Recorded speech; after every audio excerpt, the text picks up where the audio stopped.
Jesús dijo a sus discípulos: ustedes han oído que se dijo, no cometerás adulterio, pero yo les digo, el que mira a una mujer deseándola, ya cometió adulterio con ella en su corazón.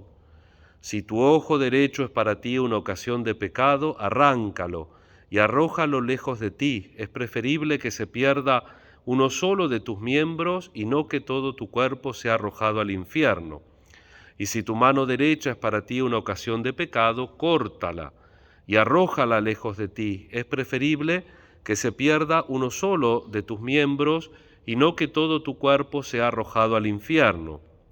También se dijo, el que se divorcia de su mujer debe darle una declaración de divorcio, pero yo les digo, el que se divorcia de su mujer, excepto en caso de unión ilegal, la expone a cometer adulterio, y el que se casa con una mujer abandonada por su marido comete adulterio. Palabra del Señor.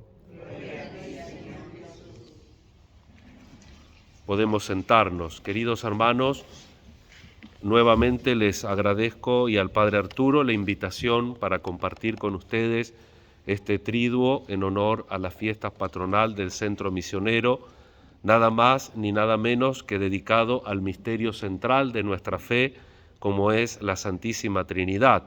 Ya han meditado sobre el Padre, sobre el Hijo, y hoy, en la perspectiva de la esperanza, queremos invocar al Espíritu Santo.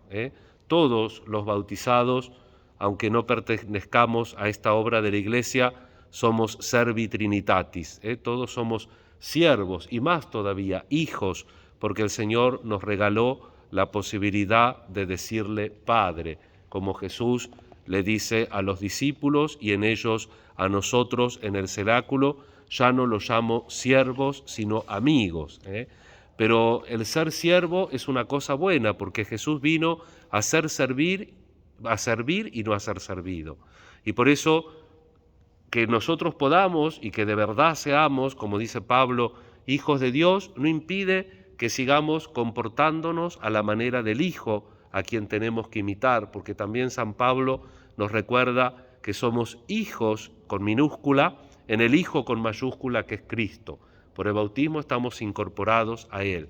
Y entonces tenemos que vivir siempre en esa dinámica de la filiación y del servicio. Tenemos que ser servidores, tenemos que ser siervos, en el sentido de que Jesús, que ha venido no a ser servido, sino a servir y a dar su vida en rescate por todos nosotros.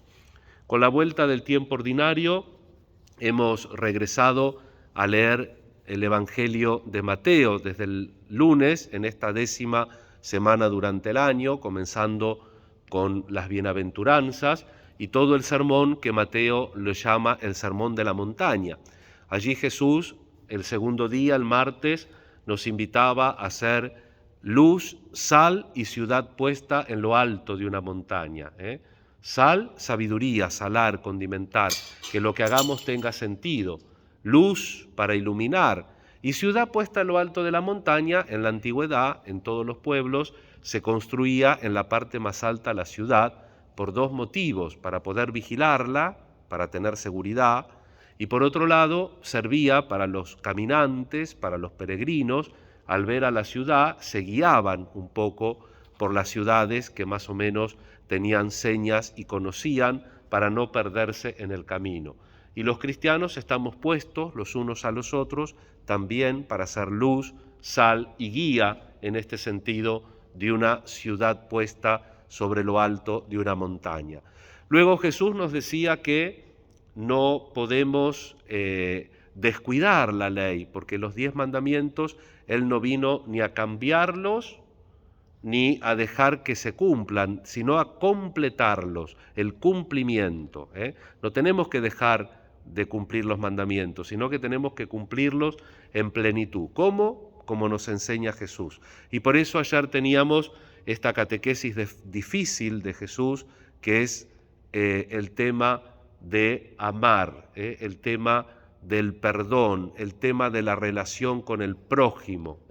Dice, a partir del mandamiento no matar, dice que no tenemos que pelearnos con el hermano, porque eso ya va para juicio, que no tenemos que insultar al hermano, porque eso va para castigo de juicio, y que no tenemos que maldecir, traducen la mayor parte de nuestras Biblias.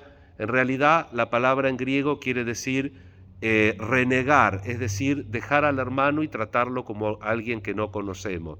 ¿Por qué? Porque renegar del hermano, dice Jesús, merece la Gehenna, merece el infierno. Es decir, tenemos que abrir nuestro corazón. Por supuesto que no dejándonos hacer mal. Si uno se lleva mal con alguien, Dios no te pide que estés todo el día con esa persona, porque sabes que tarde o temprano te va a ir mal, pero sí que tengamos el corazón abierto, que estemos dispuestos a ayudar, a hacer un bien, tal vez a decir algo que le ayude a esa persona, o a callar algo para que no se complique más su situación. Hay personas que son difíciles, porque si uno se expone a esas personas, es difícil compartir, porque a veces son personas que nos hacen mal o nos han hecho mal, pero nosotros tenemos que tener ese corazón abierto, como en el tema de hoy, el tema de las cosas que me hacen mal, apartarlas. El hebreo es un idioma que no tiene abstractos como nosotros, siempre tiene palabras concretas. Si uno dice blanco, no dice blanco solo, porque no entienden, dice blanco como la nieve, o rojo, rojo como esta casulla. No, dice el Salmo, vieron que dice rojo como escarlata. Nunca largan un color solo, sino que largan un color y algo que es de ese color, porque es un idioma concreto. Y acá como dice que tenemos que ser decididos, firmes, con una imagen que obviamente Jesús no espera de nosotros eso. Si tu ojo es ocasión de pecado, arráncalo. Si por mirar la curiosidad te lleva a cosas que te van a hacer mal, cortá, no mires. Si tu mano te va a hacer pasar un mal momento, dice Jesús, corta la mano.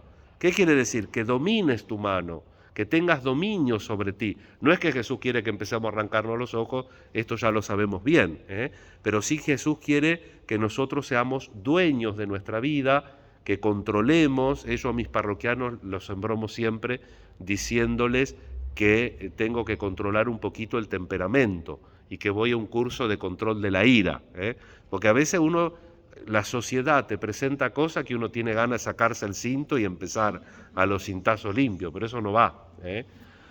El Señor igual nos tiene paciencia, porque la primera lectura, vieron, el que escucharon, el profeta Elías, que estaba escondidito. ¿Saben por qué estaba escondidito en la montaña? Porque se había peleado con la esposa del rey, Ahab, Jezabel, que era fenicia y que tenía dioses falsos, tenía a Baal, a Astarte, y tenía muchos profetas, 450 profetas de este dios falso Baal, y como hubo un tiempo grande sin lluvia, el profeta Elías, que era el único profeta de Dios, mandó a llamar al rey y le dijo que traiga a los Baales, a los profetas de Baal, y que a ver quién era el Dios verdadero. Eligieron un animalito cada uno para sacrificio, los 450 prepararon el suyo y no pasó nada. Elías preparó el suyo, cayó fuego del cielo, consumió el holocausto, consumió la leña, inclusive había, para hacer un poco de teatro, había hecho una zanja y había hecho meter la poca agua que había, y también el fuego de Dios consumió. Y claro, dice Elías, ahora Dios que me apoyó, se convierte el rey, se convierte la reina y estamos todos contentos. No, la reina se recontra enojó porque Elías no se quedó con eso.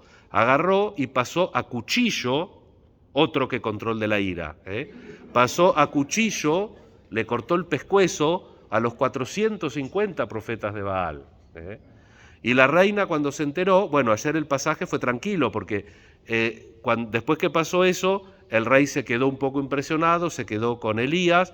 Elías rezó en el Monte Carmelo y cuando vio una nubecita del tamaño de una mano, que después la tradición vio en esa nubecita a la Santísima Virgen, por eso la tradición del Monte Carmelo, la Virgen del Carmen es la advocación más antigua de la Iglesia.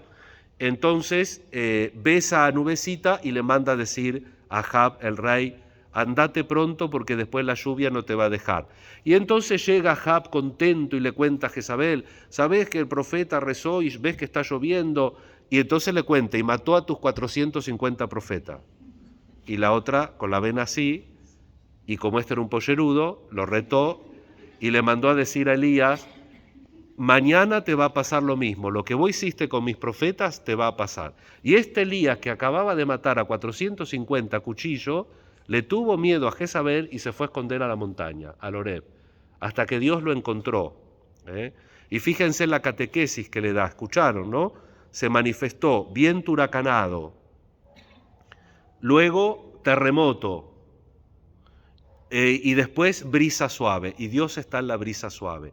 Tenemos que ser firmes, pero también tenemos que ser como Jesús, que no gritaba, que no condenaba, que no apagaba la mecha que arde, pero que acompañaba hasta el final los procesos con esta seguridad de ser dueños de nuestros actos. Y si algo nos molesta, lo tenemos que cortar, no materialmente, pero tenemos que ser dueños de nuestros actos, pero siempre respetando.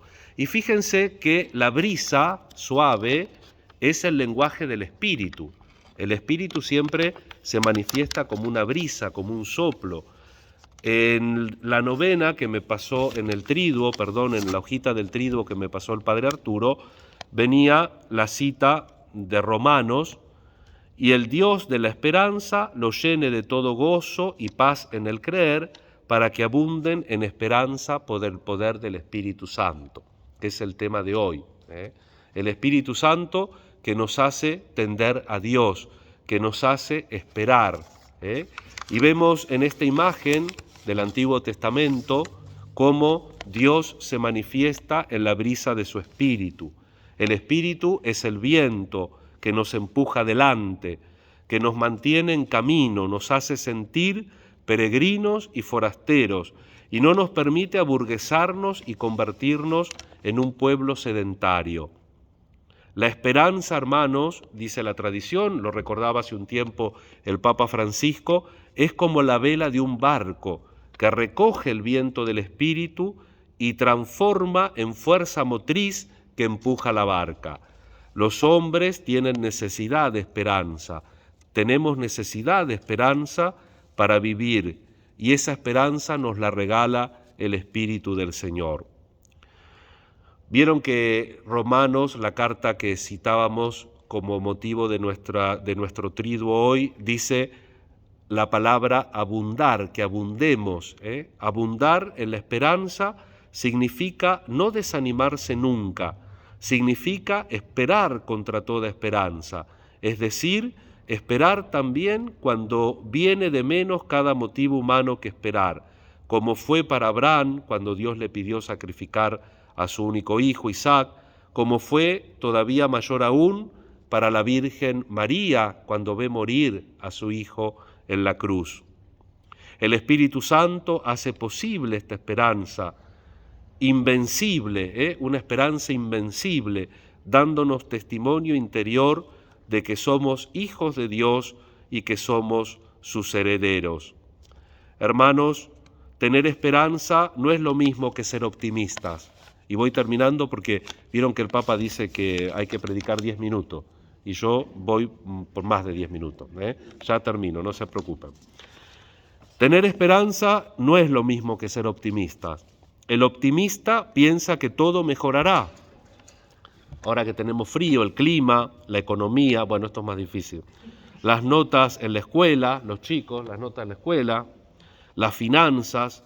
La esperanza, en contraste, no es un optimismo ciego, más bien está fundamentada en la fidelidad de Dios y en las promesas que Él ha hecho. La esperanza cree que Dios cumplirá lo que ha dicho, porque Él es fiel y verdadero. Dios ha probado ser digno de confianza y no cambia. Su inmutabilidad y su verdad son el fundamento entonces de nuestra esperanza. Sin duda también el fundamento de nuestra esperanza se encuentra en Jesús y en la cruz. No es posible ver la realidad del amor de Dios por nosotros de un modo más poderoso que cuando miramos la cruz.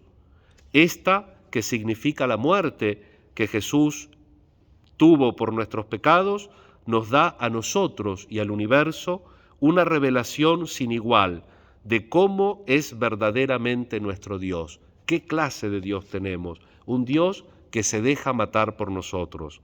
Por lo tanto, siendo seres caídos y temporales en un vasto e inmenso cosmos, podemos encontrar esperanza, no en nosotros o en cualquier cosa grandiosa que podamos lograr, sino en nuestro Dios, un Dios que se ha revelado a nosotros en la cruz.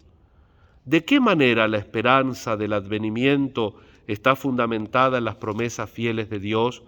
¿De qué forma la esperanza influye en nuestras vidas? ¿Cómo podemos desarrollar un estilo de vida que refleje esperanza en vez de desesperanza? Primero, confiar en Dios. Segundo, saber, sentir que somos y vivir como hijos de Dios. Y tercero, aprender del Hijo. Aprendan de mí que soy manso y humilde de corazón. Y entonces nosotros también ser hijos en el Hijo y nosotros también ser siervos como Jesús. En el Espíritu servi Trinitatis. Que así sea.